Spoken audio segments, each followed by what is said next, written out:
चुंबकित पदार्थ के कारण चुंबकीय क्षेत्र की व्याख्या करेंगे।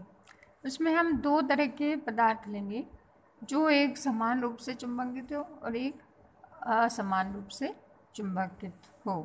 पहला हम लेते हैं एक समान रूप से चुंबकित पदार्थ। अब एक समान रूप से चुंबकित पदार्थ पर के बाहरी बिंदु पर अंदर कितना चुंबकीय क्षेत्र होगा, ये हमें निकालना है।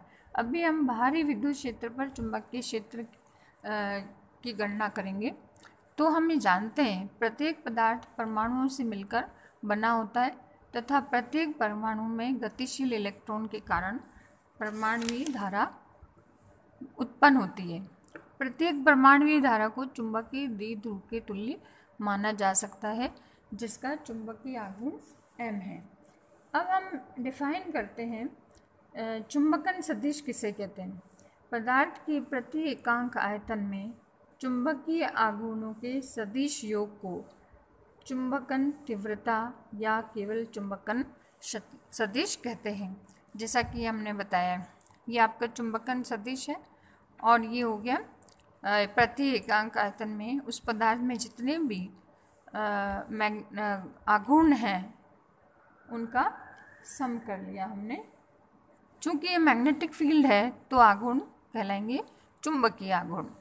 यहाँ एम आई वे परमाणु का चुंबकीय आघूर्ण व समेशन एम आई पदार्थ के डेल्टा वी आयतन में चुंबकीय आघूर्णों का सदिश योग है।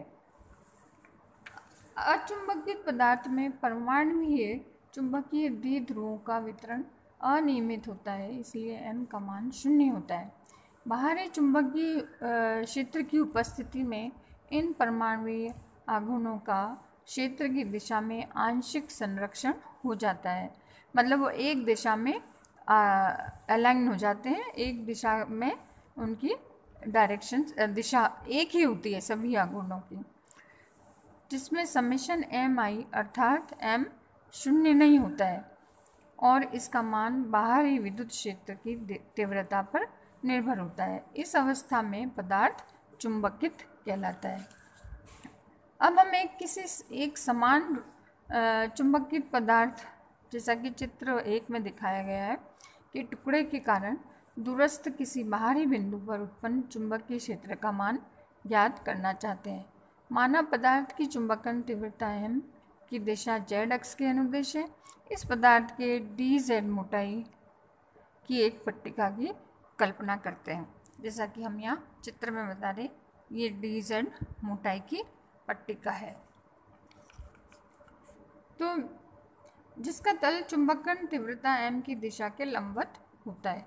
अब इस पट्टिका को छोटे छोटे अल्पांशों में इस प्रकार विभाजित करते हैं कि प्रत्येक भाग की मोटाई dz ही रहे। मतलब ये जो मोटाई है छोटे छोटे भागों में हम डिवाइड कर रहे हैं, तो इसकी मोटाई हमारी dz ही होनी चाहिए। अब इसमें एक भाग इसका पट्टिका का यहाँ प्रदर्शित किया गया है, इस एक भाग को। तो इस अल्पांश चुंबकीय आघूर्ण अब इस एक भाग के कारण क्या हुआ, ऐसे एक छोटे भाग को हम दिखा रहे हैं। यदि इसके ऊपर पृष्ठ का क्षेत्रफल dA है और इस भाग का चुंबकीय आघूर्ण क्या होगा, जैसा कि हम परिभाषा से देख रहे हैं, चुंबकीय आघूर्ण बराबर होगा चुंबकन क्षेत्र की तीव्रता और आयतन अल्पांश से मल्टीप्लाई करेंगे, तो चुंबकीय आघूर्ण हो जाएगा m और एरिया इसका, इस सरफेस का एरिया dA है, लंबाई dz है, तो चुंबकीय आघूर्ण होगा उसमें जो धारा प्रवाहित हो रही है, और आयतन के टर्म्स में हमें चुंबकीय आघूर्ण को लिखना है मैग्नेटाइजेशन चुंबकन सदिश के रूप में। तो हम कैसे लिखेंगे, mu is equal to IA, और हम जानते हैं कि जो m है वो क्या होता है, ये मैग्नेटिक मोमेंट यहाँ m ले लेते हैं और मैग्नेटिक मोमेंट को हम क्या लिख रहे हैं, m को I है, और चुंबकन क्षेत्र की तीव्रता हम बता रहे हैं m अपॉन डेल्टा v। अब m की टर्म्स में हमें लिखना है चुंबकीय आघूर्ण, तो क्या हो जाएगा, m इज इक्वल टू, इसमें मान रख देंगे आप किसका, IA, तो m की जगह हमने लिखा IA, एरिया dA और वॉल्यूम हो गया dA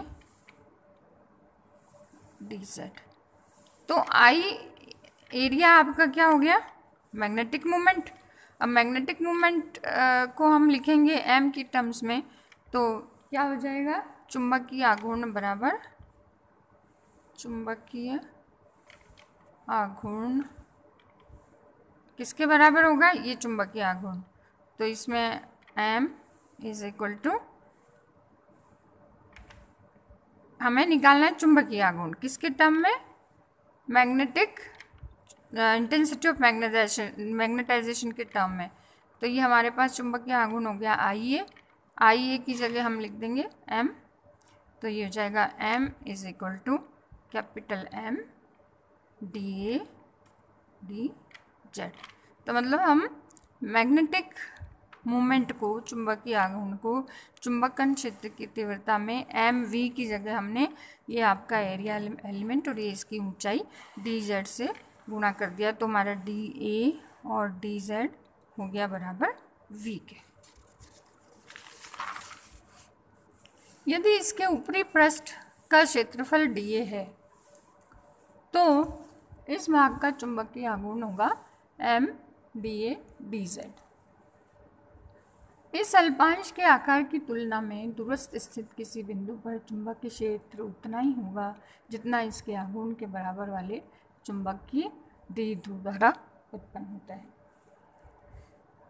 तो हम ऐसा चुंबकीय द्विध्रुव इस अल्पांश की सीमा के अनुदिश धारा I is equal to mz, धारा हो गया I is equal to mz, प्रवाहित करके बनाया जा सकता है, जैसा कि हम चित्र में देख रहे हैं। ये धारा लूप का चुंबक, इस धारा लूप का चुंबकीय आघूर्ण होगा धारा इंटू लूप द्वारा परिबद्ध क्षेत्रफल। तो ये लूप में जो धारा प्रवाहित कर रही है और इसके द्वारा परिबद्ध क्षेत्रफल है। तो धारा हो गई m dz और परिबद्ध क्षेत्रफल हो गया A। तो ये हमारा क्या हो गया, चुंबकीय आघूर्ण। हमने धारा से भी निकाल लिया, धारा का मान हुआ m dz। इस प्रकार चित्र 3 के प्रत्येक छोटे भाग को धारा लूप से बना मान सकते हैं।